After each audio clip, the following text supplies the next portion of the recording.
The next one is question number 20। तो ये भी क्रेफिश से रिलेटेड ही है।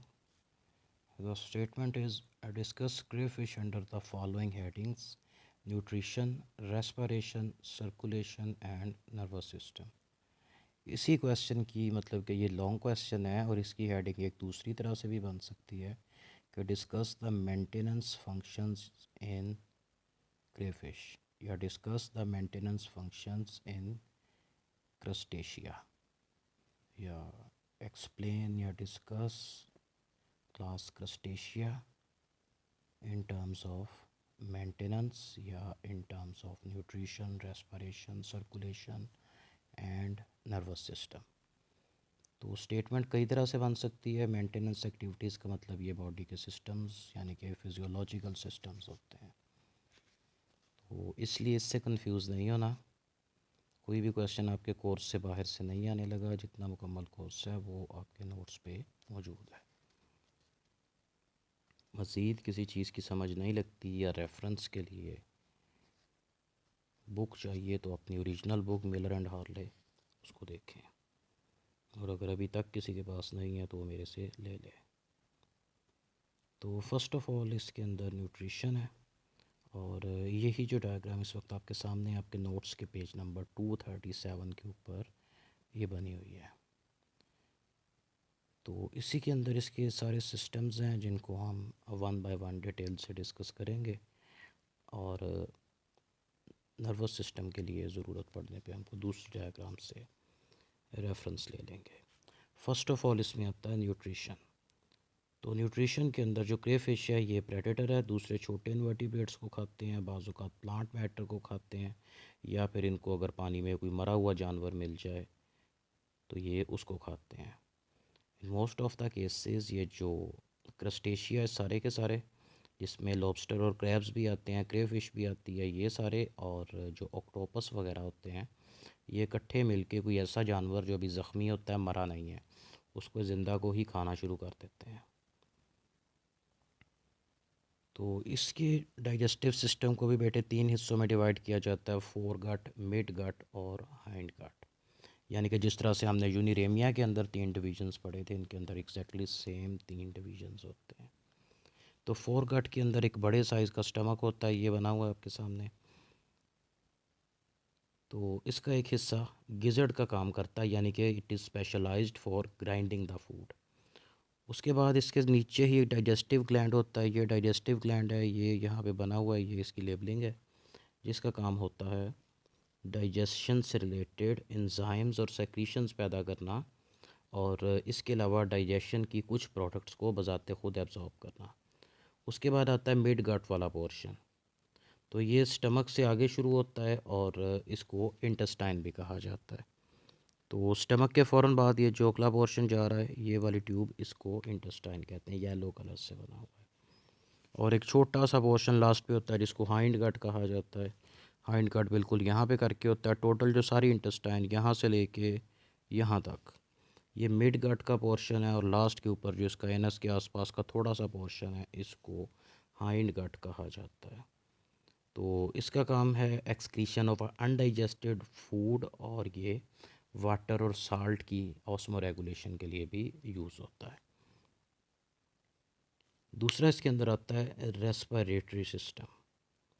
तो क्रेफिश के जो गिल्स होते हैं ये इसके सिफेलोथोरेसिक अपेंडेजेस के साथ अटैच होते हैं। यानी कि इसका ये जो सिफेलोथोरेक्स वाला पोर्शन है, इसके नीचे ये सिफेलोथोरेक्स अपेंडेजेस हैं, यहाँ पर इसके वो वाले ऑर्गन्स होते हैं जिनके ज़रिए ये सांस लेता है। तो इसके गिल्स एक चैम्बर के अंदर होते हैं जिसको ब्रेंकियल चैम्बर कहते हैं। ब्रेंकियल का मतलब भी गिल्स ही होता है, यानी कि गिल्स गिल चैम्बर के अंदर होते हैं, जिसको ब्रेंकियल चैम्बर भी कहते हैं।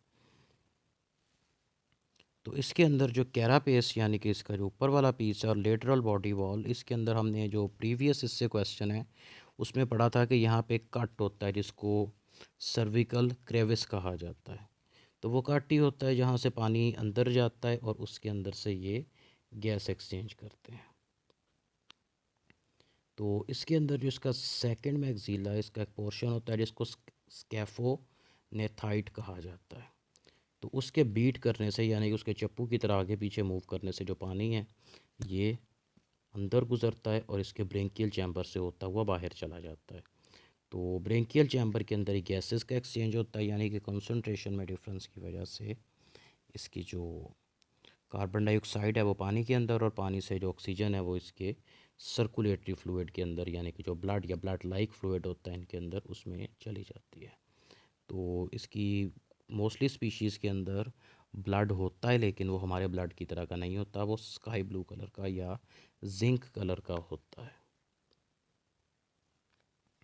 तो इसके अंदर जो रेस्पिरेटरी पिगमेंट है इसको हीमोसियानिन कहा जाता है। इसका कलर सियान कलर होता है, यानी कि जो ब्लूइश ग्रीन कलर होता है, या जिसको जिंक कलर कहते हैं, ये उस कलर का होता है। तो इसके अंदर बाकायदा ऑक्सीजन और कार्बन डाइऑक्साइड को कैरी करने वाली प्रोटीन पाई जाती है, जिसके साथ ये कंबाइन होकर केमिकली इसकी बॉडी में हर जगह पहुंच जाते हैं। यानी कि इस मामले में एडवांस है, इनके पास एक बाकायदा सर्कुलेटरी फ्लूइड है, और सर्कुलेटरी फ्लूइड के अंदर ऑक्सीजन और कार्बन डाइऑक्साइड को कैरी करने वाला एक स्पेसिफिक प्रोटीन है। जिस तरह से हमारे पास हीमोग्लोबिन होता है, इनके पास हीमोसियानिन होता है, बस ये डिफरेंस है।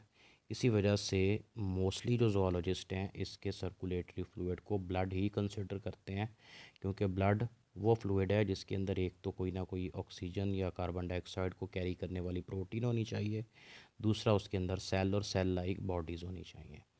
तो इसके अंदर भी जिस तरह हमारे वाइट ब्लड सेल्स होते हैं, इसके अंदर भी इसी तरह से अमेबा की शक्ल के सेल्स होते हैं जिनको अमेबोसाइट्स कहा जाता है। तो उनका काम इम्यूनिटी से रिलेटेड होता है। नेक्स्ट आता है इसके अंदर सर्कुलेटरी सिस्टम। तो इसका सर्कुलेटरी सिस्टम आर्थ्रोपोडा जैसा, मतलब कि जो जनरल इनका सर्कुलेटरी सिस्टम वैसा ही होता है। इसके अंदर डॉर्सल साइड के ऊपर, एंटीरियर साइड के ऊपर और पोस्टीरियर साइड के ऊपर आर्टरीज़ होती हैं, जो कि इसके अंदर ये जो दिल होता है इससे निकलती हैं और बॉडी में डिफरेंट डायरेक्शंस को जाती हैं। तो इसका जो हार्ट होता है ये बिल्कुल सिंपल किस्म का होता है, और इसके हार्ट के अंदर एक तो ऊपर इसके प्रोटेक्टिव मेम्ब्रेन है जिसको पेरिकार्डियम कहते हैं, और दूसरा इसके हार्ट में दो जगह, एक ये और एक ये छोटे छोटे सुराख होते हैं जिनको ओस्टिया कहा जाता है। ओस्टिया जमा है, ओस्टियम इसका सिंगल है। तो ये सुराख इसीलिए होते हैं कि इसके अंदर से फिर जो सर्कुलेटरी फ्लूइड है वो आगे गुजर जाए। तो इसके अंदर भी मतलब कि जो इसका हार्ट है ये सिंपल होता है, और ये सिंगल सर्किट होता है, एक टाइम में एक ही डायरेक्शन को ब्लड सप्लाई करता है। दूसरा, बाकी लोअर एनिमल्स की तरह इसके अंदर भी जो ऑक्सीजनेटेड और डीऑक्सीजनेटेड ब्लड है वो आपस में मिक्स होता रहता है। इस वजह से इसके सिस्टम की एफिशिएंसी कोई इतनी ज़्यादा नहीं होती। तो इसके अंदर जो वेंट्रल साइनस और पेरिकार्डियल साइनस, इनका ज़िक्र है, इनको ब्लड स्पेसेस कहा जाता है, यानी कि इसकी बॉडी कैविटी के अंदर फर्दर छोटे छोटे चैम्बर्स से बने होते हैं जिनको साइनसेस या ब्लड स्पेसेस कहा जाता है। तो इसी चीज़ को मज़ीद अच्छे से समझने के लिए हम ये दूसरी डायग्राम को रेफ़र करते हैं। इसके अंदर ये क्रेफिश की वेंट्रल साइड है, और ये इसको दरमियान से ओपन करके दिखाया गया है। अब इसके अंदर आपने फोकस करना है इसके हार्ट के ऊपर। ये इसका हार्ट है, और हार्ट के अंदर से दो बड़ी ब्लड वेसल्स, एक ये जो ऊपर रेड वाली वेसल एंड तक जा रही है, इसको मिड डोर्सल ब्लड वेसल कहा जाता है, और एक इसी तरह की ये नीचे से होती हुई बॉडी के एंड तक जा रही है, जिसको वेंट्रल ब्लड वेसल कहा जाता है, या इनको आर्टरी कहा जाता है। जिस तरह ये लिखा हुआ है डोर्सल एब्डोमिनल आर्टरी, यानी कि इसके एब्डोमेन के अंदर से होती हुई डोर्सल साइड पे होके एंड तक जाती है। इसी तरह से इसमें निचली साइड पे वेंट्रल एब्डोमिनल आर्टरी होती है। ठीक है, और सिंपल किस्म का इसका हार्ट है, सिंगल सर्किट है, और हार्ट के अंदर से ये एक आर्टरी निकल के जा रही जो बॉडी के अगले हिस्से जो हार्ट से एंटीरियर साइड पे है, यानी कि एंटीनल आर्टरी, और उसके बाद इसके स्टमक वगैरह को जो ब्लड सप्लाई करते हैं वो। तो इसके अंदर बाकायदा छोटी छोटी आर्टरीज़ का एक पूरा नेटवर्क होता है लेकिन अकेले अकेले के नाम इसलिए नहीं लिखे हुए क्योंकि अभी आप छोटे लेवल पे हैं, इसलिए इनका सिर्फ इंट्रोडक्शन पढ़ेंगे और मेजर आपका बॉटनी है। इसका क्या आगे आप ज़ूलॉजी तो नहीं पढ़ेंगे, बस ये इतना ही है। वैसे ये होता है कि फिर अगले लेवल पे जाके इनके अंदर जो इसका एक्चुअल सिस्टम है ये कॉम्प्लेक्स किस्म का होता है और हर पोर्शन के हिसाब से इसकी जो ब्लड वेसल्स हैं उनके अलग-अलग नाम होते हैं। तो अगली चीज़ इसके अंदर आती है इसका नर्वस सिस्टम। तो इसका नर्वस सिस्टम अपने स्ट्रक्चर के अंदर एनिलीडा और अरेक्नीडा वगैरह से मिलता है, यानी कि इसके अंदर एक तो सिंपल सा ब्रेन होता है और उससे डबल नर्व कॉर्ड निकलती है जो कि बॉडी के एंड तक जाती है। यानी कि ये जो थोड़ा मोटे वाला हिस्सा है इसको सेरिब्रल गैंग्लिया या ब्रेन कहते हैं। उससे ये जो येलो कलर की लाइन चलती हुई बॉडी के एंड तक जा रही है ये इसकी वेंट्रल नर्व कॉर्ड है। और उसके बाद बॉडी के हर सेगमेंट के अंदर आप देखें कि ये जो लाइन जा रही है थोड़े थोड़े फासले पे इसमें थोड़े मोटे वाले हिस्से हैं, इनको सेगमेंटल गैंग्लिया कहा जाता है। इसकी बॉडी के जितने भी सेगमेंट्स होते हैं हर सेगमेंट के अंदर एक एक गैंग्लिया होता है जिनसे आगे फिर फर्दर बारीक बारीक नर्व्स निकलती हैं और इसके सभी ऑर्गन्स को कनेक्ट करती हैं। ठीक है, तो यहाँ पे एक इसमें से मेंशन की गई है सिर्फ जो कि वेंट्रल नर्व कॉर्ड से निकल के इसके स्टमक वगैरह को कंट्रोल कर रही है और दूसरा इसका जो रिप्रोडक्टिव सिस्टम है वहाँ तक जा रही है। तो बेसिक पैटर्न वही है जो कि हमने यूनिरेमिया के अंदर भी पढ़ा, हमने एनिलीटा के अंदर भी पढ़ा। डबल नर्व कॉर्ड जो कि बॉडी की निचली साइड पे है इसको वेंट्रल डबल नर्व कॉर्ड कहते हैं। ब्रेन इसका सिंपल किस्म का होता है और डबल सेरिब्रल गैंग्लिया होता है। एक इसके एसोफेगस से ऊपर होता है, दूसरा इसके एसोफेगस से नीचे होता है। जो एसोफेगस के ऊपर वाला उसको सुप्रा एसोफेजियल गैंग्लियन कहा जाता है और जो उसके नीचे होता है उसको सब एसोफेजियल गैंग्लियन कहा जाता है। यानी कि टोटल नर्वस सिस्टम एनिलीडा में भी वही है, आर्थ्रोपोडा में भी वही है और यूनिरेमिया के अंदर 3 चैप्टर्स के अंदर नर्वस सिस्टम एक ही है। एक्सक्रीटरी सिस्टम भी एक ही है और बॉडी के बहुत सारे सिस्टम जिनमें डाइजेस्टिव सिस्टम भी आता है ये एक ही तरह के हैं। डाइजेस्टिव सिस्टम में थोड़ी सी वेरिएशन है लेकिन नर्वस सिस्टम एक ही है इनका।